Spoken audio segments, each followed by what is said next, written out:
Hello friends, welcome back to VOW DAYS. Welcome to the discussion on Vision Mains test series, and as you all know, we have finished the first test discussion yesterday and now we are going to discuss the second test from today.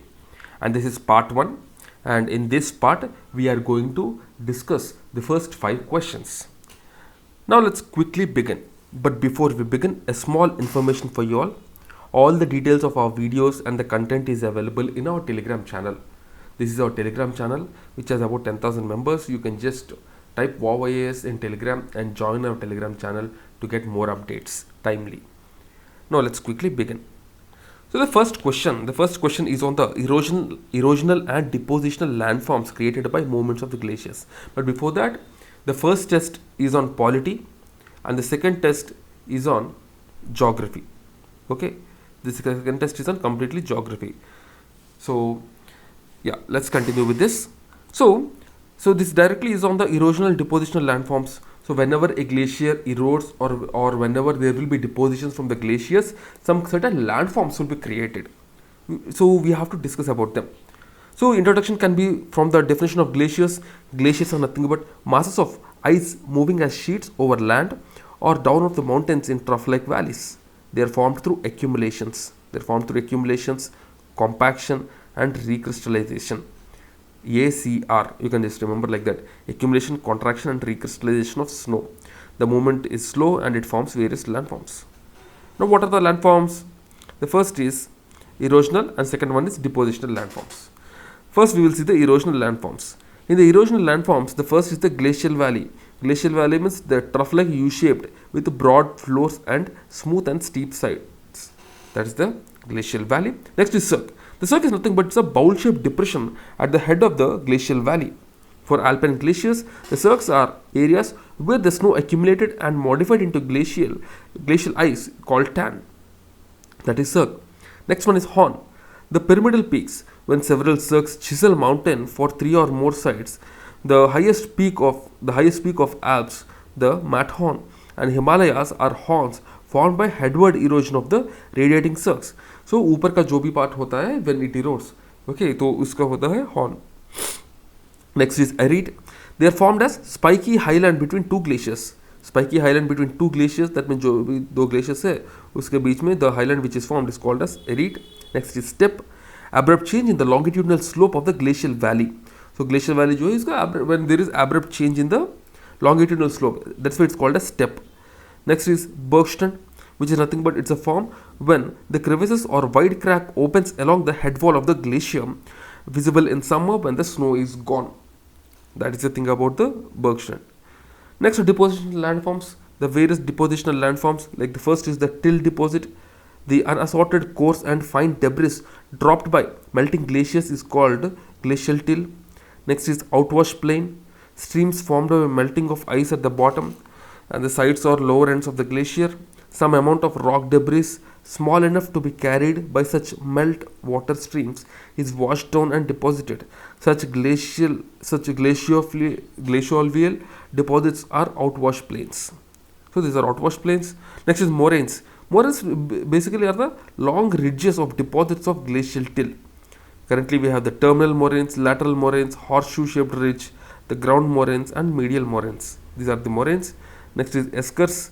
Eskers are sinuous ridges formed due to melting of ice. In summers, water accumulates beneath glacial and flow like stream in channel beneath the ice. The coarse materials like boulders and blocks along with some minor fractions of debris is carried into these streams and settle in valley of ice beneath the glaciers, giving rise to eskers. Next is the drumlin. Drumlin is the smooth oval-shaped ridge-like feature composed of glacial till with masses of gravel and sand. So these are the various depositional landforms. Okay, so the erosional landforms are glacial valleys, the cirques, the horns, arete, steppe, the bergstand. These are the various erosional, and the depositional are the till, outwash plains, moraines, eskers and drumlins. These are the various erosional and depositional landforms. Now let's move on to the second question. Types of earthquake waves.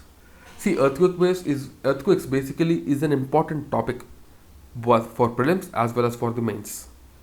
For both of them, it is very important. Okay. So here this question is directly on the earthquake waves. Even this earthquake is important in the disaster management as well. Every year you will find some or the other question in some or the other way from this topic. So this question is on earthquake waves, and earthquake waves, if you see, they are of two types: the body waves and surface waves. Body waves, if you see, they originate due to release of energy at focus and move in all directions via body of earth. It has two types: the P waves, they are first to arrive at the surface, they travel through gaseous, liquid and solids, and they vibrate parallel to the direction of the wave. That is called as P wave. Next is called S wave. The S waves, if you see, they arrive at the surface with a time lag. They travel through solid, and the direction is perpendicular to direction of wave in the vertical plane, and they create troughs and crust and trough. So S wave means it travel only through solid. P wave travels both through solid as well as liquid. So when body waves interact with the surface rocks, they generate surface waves. So surface means over that, you can say at the end of lithosphere, at the top of lithosphere, जो भी surface होता है ना, so just below the surface, these waves will interact, and these waves will create various destruction. Okay, so these body waves, when they travel and when they reach the surface, they behave in a bit different way, and those are called as the surface waves, and they are of two types. First is the love waves or L waves. Next is the railing waves. The love waves, if you see, like S wave, they are transverse in the direction of the propagation, but with no vertical motion. Their side to side motion causes the ground to twist and side to side. Few years back, you might have observed there is this earthquake in Nepal, which has caused huge destruction. So that Nepal earthquake, most of the destruction happened due to these surface waves, and these surface waves, they occur after the earthquake came, after a few days of this earthquake which has come.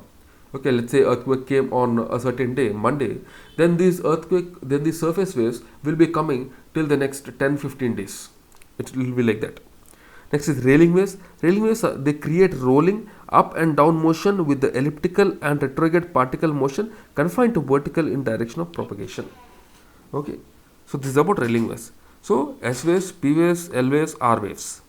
And you have the shadow zone. You can briefly mention about the shadow zone. So shadow zone means basically, if you see, the S waves, they don't travel through liquid, they travel only through solid. So wherever there is liquid inside the earth, the S waves will not travel through that. So there will be certain shadow that will be formed. For example, beyond 135 degrees, only P waves are recorded, and earthquake and S waves are not recorded. So that is called a shadow zone, right? So next question, the third question is basically on the diastrophism. Diastrophism, if you see, it's an endogenic process. They move, elevate, or build up portions of earth crust. It changes the configuration of earth's surface. They move, elevate, or build up portions of earth's crust due to energy generated by radioactivity, rotational tidal friction, and primordial heat from the origin of the earth. The process of diastrophic movements are of the following types. Okay, so before that, diastrophism means it's a endogenic process where there is movement, elevation, or build up of portion of earth's crust. That is called as diastrophism. It changes whenever there is diastrophism, the configuration of the earth's crust changes. So different types, if you see, orogenic process, they occurs when the tectonic plates collide and slide along one another. It causes mountain building. Example, the Mediterranean ridge, Andean, Himalayan, orogenic, etc. Next, erosional process, it involves strict vertical movement of continent and uplifting large parts of the earth's crust. They lift the whole region evenly and form gentle arches and structural basins. So orogenic process, if you see, when the tectonic plates, they collide, these are the two plates, and when these two plates collide, there will be a mountain formation that will be happening. That is also part of this orogenic process. Next, erosional process, it involves vertical movement of continents, vertical movement, the uplifting. Sometimes we will observe this kind of uplifting and the subsidence, all these things, that is called as erosional. And the lithosphere is, if you see, it is broken up into various tectonic plates, and the plate tectonics, if you see, it is the horizontal movement of these plates. Plate tectonics is the horizontal movement of these plates.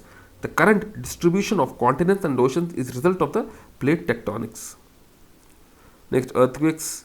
Earthquakes is when surplus stress in rocks in the Earth's interior due to folding, faulting, and other physical changes is relieved through weak zones over the surface as kinetic energy or the seismic waves. It may result in uplift or subsidence in the coastal areas. So this is about diastrophism, this is about the orogenic process, the epirogenic process, and also the earthquakes and all. So this movement of these plates, Earth's plates. So earth plates are the tectonic plates basically. So it causes various movements and it lets the creation of various landforms and all. So that is the thing about this diastrophism. Next question, the landslides in Western Ghats. This topic landslides from disaster management point of view it's very important, and also from geography point of view this is very important. The landslide, if you see, it is nothing but movement of mass of rock, earth or soil on the downslope when the gravitational and other types of shear stress within a slope exceeds shear strength. They take place in conjunction with the earthquake, flood, volcano. The two regions which are most vulnerable are the Himalayas and Western Ghats, because in these two areas there will be movement of the land. There will be these earthquakes. There will be these forest fires. There will be a lot of activity that will be happening, and also the movement of tectonic plates also keep on happening. So these landslides they cause both because of the man-made and the sorry this is man-made, both the man-made and the natural factors. So man-made factors means because of the constructions or because of the digging, because of all these reasons, there will be this landslide. So here, yes, there is difference between landslides in these two regions of the Western Ghats as well as Himalayas. So Himalayan belt, if you see, it is tectonically unstable. The northward movement of the Indian plate causes continuous stress on the rocks, making them prone to landslides. Because as you know, when the Eurasian plate is met, you can say in simple words, collides with the Indian plate. When both of them collide with each other, then there will be build up and forming of these mountains. For example, the Himalayas. So that means there will be, as there is continuous formation of these mountains and all, there will be instability continuously. Continuous instability will be there. In the Western Ghats, all the mass movements occur during the monsoon, like the southwest, northeast in the western flank, and during occasional cyclonic events in the eastern flank, indicating the main trigger. So the Himalayas basically is due to the unstable tectonic movement, and in the Western Ghats it is mainly due to the rains. So their steep seaward slopes are dissected by streams and canyon-like valleys, plus pronounced mechanical weathering due to temperature changes and ranges, along with the high-intensity rainfall during monsoon, triggers these landslides. And the nature, if you see, compared to Western Ghats, landslides in Himalayas are huge. Because if you see, the mountains are huge and the movement happens very frequently. In the Western Ghats, because of the vegetation, there will be a very less chance that this happens. Next, the frequency. If you see, so the Himalayas, it occurs very frequently, both because of the man-made and natural factors. But in Western Ghats, it is not that frequent, because as I said already, because of the vegetation and all these reasons. Next is slope instability. The Himalayan region have high slope instability due to immature and rugged topography, but Western Ghats are geologically stable, made up of very hard rocks, but have uplifted plateau margins, influenced by neotectonic activities that provide gradient for landslides. So this is about landslides. Next, how tourism impacts infrastructure and other things. So tourism is a great contributor to the GDP. There are several nations which just survive on tourism. So if tourism is shattered, this country's economy will collapse. For example, Sri Lanka. Take Sri Lanka during the COVID, as tourism reduced and all, their economy started to collapse. Yes, there are a lot of other reasons, but tourism is also one of the major factors. So the tourism industry, if you see in India, contributes to GDP. Its contribution to the GDP was 121.9 billion in 2020. And the impact of tourism over other sectors, if you see, tourism is a multiplying factor, and because of this, generally to improve tourism, there will be increase in the connectivity, there will be better roads, there will be better infrastructure, there will be better hospitality, medical, etc. So connectivity, if you see, there will be growth in these airlines, For example, the Udan scheme will also help in that. It's a two-way thing. The Udan scheme will help tourism, and tourism will in turn bring in more revenue for the airlines. And also new roads, bridges, and all will be constructed. Hospitality. In October 2021, firms like Accor and Wyndham Hotels and Resorts announced for the increase in footprint in India. Further, OYO estimates India to present to 26 billion opportunity by 2030. And the medical, if you see, there are medical reasons. The medical tourism is also very famous because in India the cost of medical treatment is less compared to that of the West. So there will be a lot of medical tourism, and people for the treatment they come to India. So the access to Ayurveda, Naturopathy, Unani, Siddha, Sovarikpa. So because of these reasons, a lot of people come to India. They expected to grow at CAGR 21.9. Okay, this is the CAGR. Tourism is one of the first sectors to digitize business. The bringing in flight and hotel bookings online on global scale. For example, the bookings.com and all, Make My Trip, all these things. Government is developing digital infrastructure to promote ease of doing business for hospitality sector via schemes like National Integrated Database of Hospitalities, Nidhi 2.0. The amusement, if you see, it is also a source of amusement for the people. Ministry of Tourism is planning to develop an international level infrastructure in Kargil, Ladakh to promote adventure tourism and winter sport. So, because of this, even the local economy will grow. The UNEP and the UNTWO. So, what they said is that they will spend 40% of their budget on the souvenirs and craft products. So, because of this, the local crafts and all they will be promoted. They will be patronized and all. And also, if you see, there will be a lot of festivals, the local festivals, the Rani Utsav, all of these things attract a lot of people. Even if you see during the year end and all, places like Goa, they will have all of these things. A lot of tourists coming in and enjoying. So this will contribute a lot to the local economy. So, and also government promotes craft experience tourism model these days. For example, they hold craft safari to promote local handicrafts. Next is the heritage walks in Agra, Delhi, Hyderabad. In 2020, Indian tourism sector produced 31.8 million jobs and 7.3% of total employment. By 2029, it is expected to build 53 million jobs.